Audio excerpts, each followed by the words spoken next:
Be sure to read and follow the safety guidelines to protect your computer from potential damage and ensure your personal safety. For more information about safety guidelines, see the owner's manual at dell.com/support. Before you begin, turn off the computer and disconnect all the attached peripherals. Before proceeding, ensure your computer is in service mode.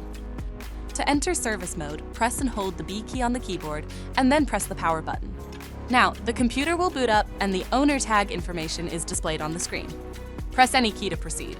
The computer will emit 3 short beeps and shut down, indicating it has entered the service mode. To remove the battery, loosen the 9 screws on the laptop base cover. Pry the cover away from the recess points near the hinges. Lift the cover up and away from the system. Identify and unplug the battery cable. Find the battery and loosen the 5 screws securing it to the system. Lift the battery up, flip it over, and disconnect the cables. To reinstall the battery, reconnect the cables. Flip the battery over and place it back in the system. Secure it to the system with the 5 screws. If the battery cable was disconnected earlier, make sure to reconnect it to the system board. Next, align the base cover with the palm rest assembly and gently place it into position.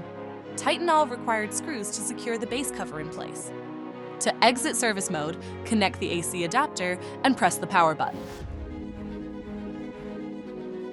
For more information about your Dell system, visit dell.com/support.